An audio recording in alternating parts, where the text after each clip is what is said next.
Добрый день, уважаемые зрители программ «Радио Зоди». В этом году могло бы исполниться 95 лет со дня рождения великого таджикского кинорежиссера, прославившего отечественное кино далеко за пределами Таджикистана и СССР Бориса Кимягарова. Именно благодаря ему таджикское кино в послевоенный период получило новое развитие, а его главные работы по сюжетам легендарного эпоса Фирдауси Шахнаме и сегодня считаются гордостью таджикского национального киноискусства. В период с 1961 по 1976 годы по сюжетам Шахнаме было снято 4 фильма. «Знамя кузнеца», после была трилогия «Сказания о Рустаме», «Рустам и Сухроб» и «Сказания о Сиавуше». Однако именно эти фильмы и стали судьбоносными для самого режиссера.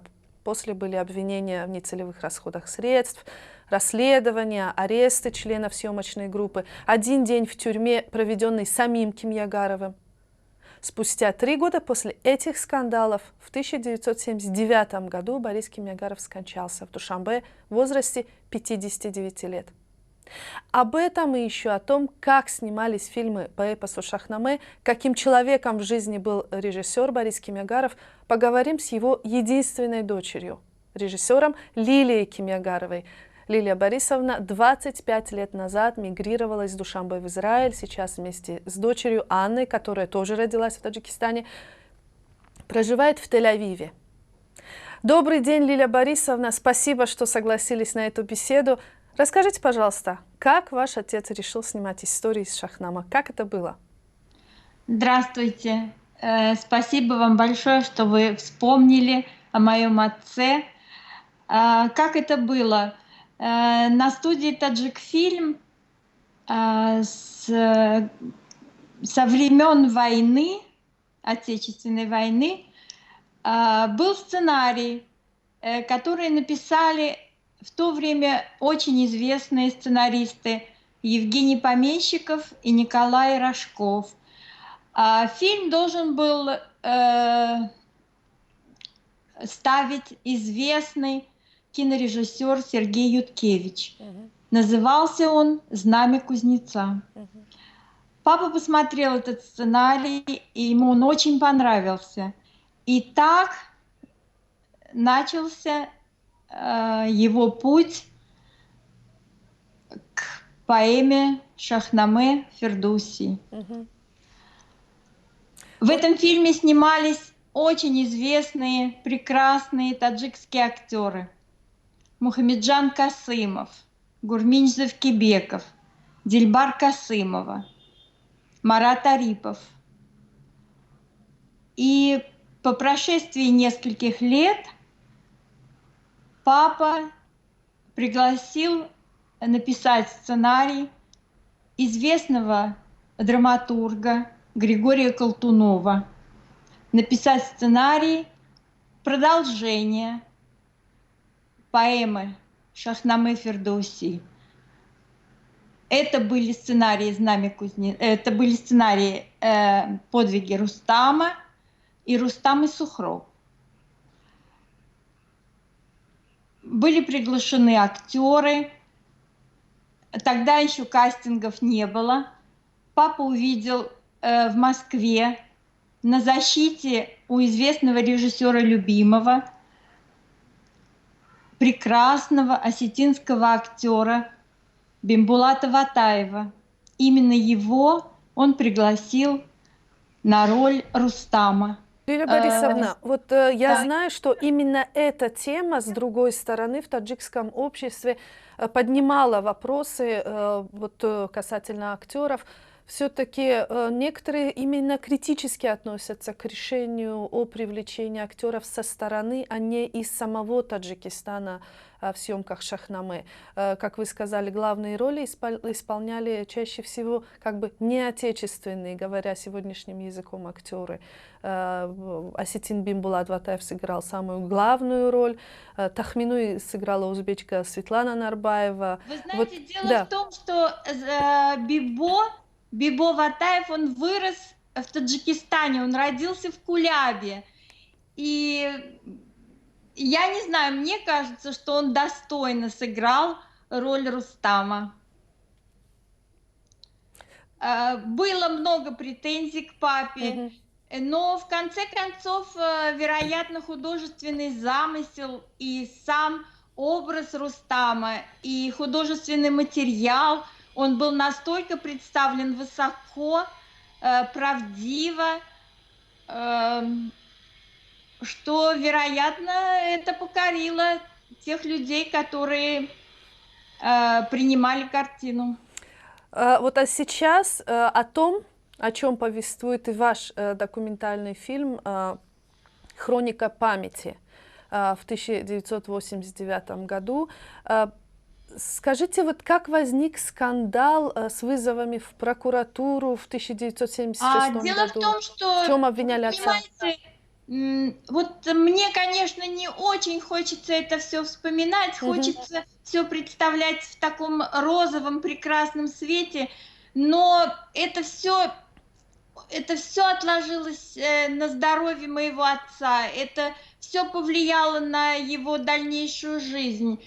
И, конечно, это был страшный период в нашей жизни, когда все началось с того, что кто-то на заседании бюро ЦК Таджикистана сказал, что по картине Рустам и Сухраб и подвиги Рустама были растрачены огромные средства, 1 000 000 рублей. Тогда это была огромнейшая совершенно сумма.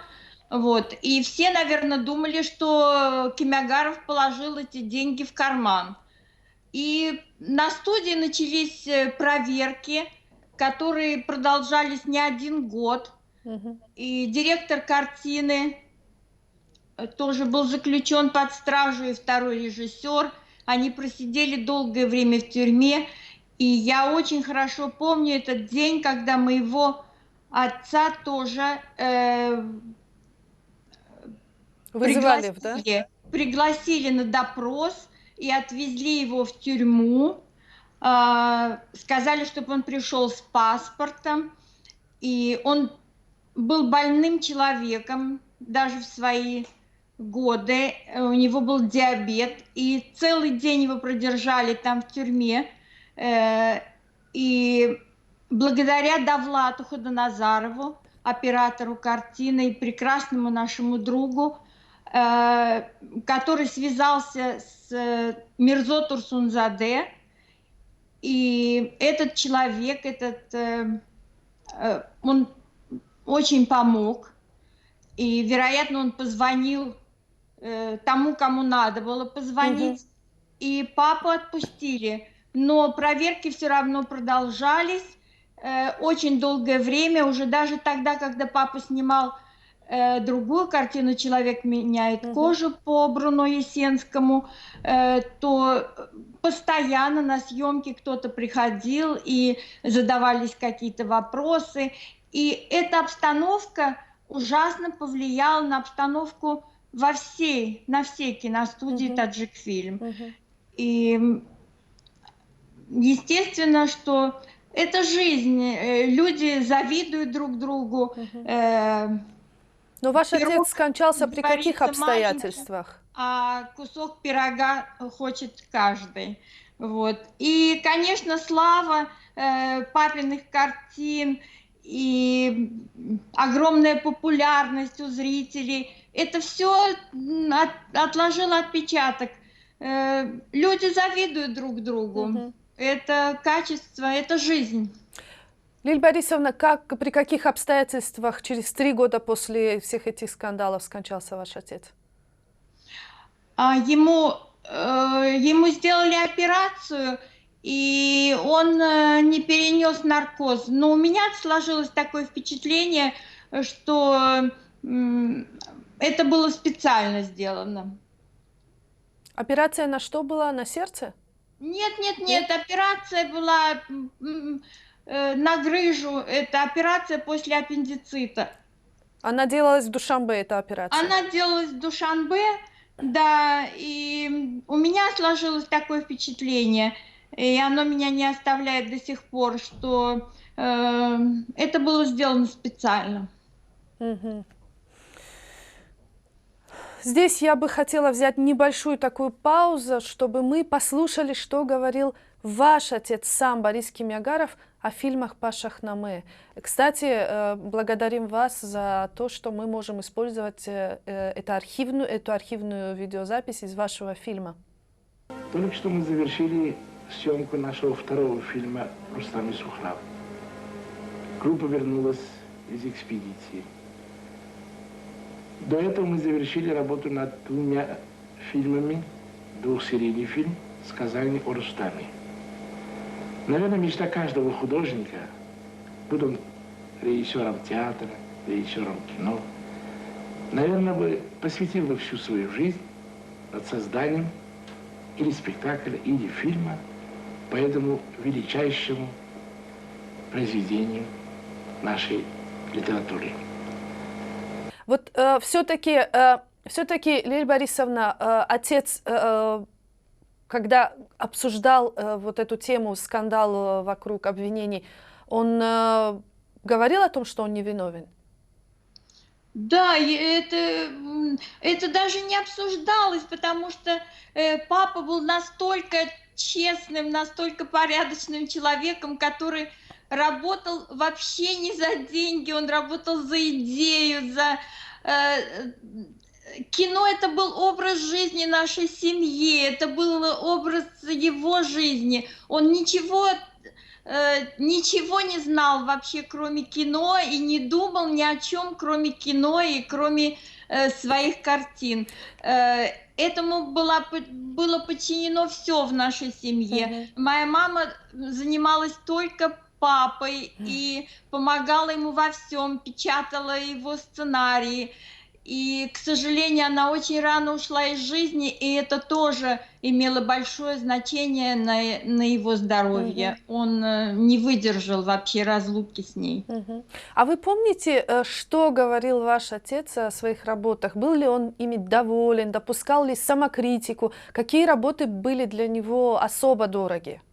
Вы знаете, естественно, что все работы дороги по-своему, но папа был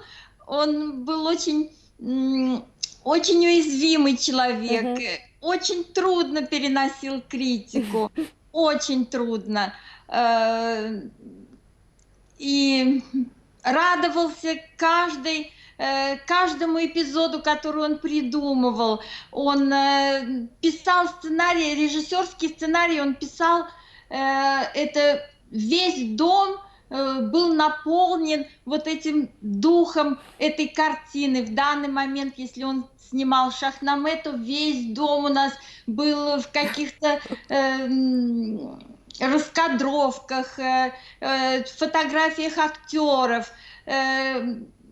Все было наполнено вот этим духом Шахнаме и духом Фирдауси. Вот вы и дочь Анна покинули Таджикистан в конце 90-го года. Скажите, если бы был жив ваш отец, он бы мигрировал из Таджикистана? Если да, то куда? Нет, никогда. Нет, никогда. Расскажите, почему вы сами тогда решили уехать из Таджикистана и как живете сейчас? Вы знаете, когда началась первая стрельба, я сказала, что я не могу это все выдержать. Я была одна, у меня была единственная дочь, и мне было очень страшно. А тоскуете ли вы сейчас по Таджикистану? Естественно, что там прошли очень хорошие годы моей жизни, и естественно, что я вспоминаю Таджикистан. И там был мой дом, там жили мои родители, моя бабушка, дедушка. У меня осталось там много друзей. К сожалению, некоторые из них уже ушли из жизни. Вот, например, Мара Ашрафи, которую я очень любила, с которой очень дружила. До сих пор там живет Софья Хафизовна Хакимова, моя прекраснейшая подруга, профессор мединститута. Много осталось друзей, там, с которыми я поддерживаю связь. Вы не сказали, как вы сейчас живете, как вы устроились? Да. Мы живем прекрасно. Моя дочь закончила здесь школу, служила в армии, закончила первую и вторую степень Барландского университета, работает в очень хорошей фирме. Она замужем, у нее 2 детей, моих внуков, у меня внук и внучка. Вот. И я работала 15 лет в школе. Сейчас я на пенсии. И вот занимаюсь своими внуками. Скажите, а ваши внуки знают, чьими они потомками являются? Они знают, ну, маленькая Милочка, она, конечно, не понимает еще. А внук Лиам, он знает, что его дедушка был кинорежиссером и хорошим, порядочным человеком. Спасибо. Сегодня с нами из Тель-Авива была таджикский режиссер Лилия Кимягарова, дочь легендарного Бориса Кимягарова, режиссера номер 1 в таджикском кинематографе. Спасибо большое.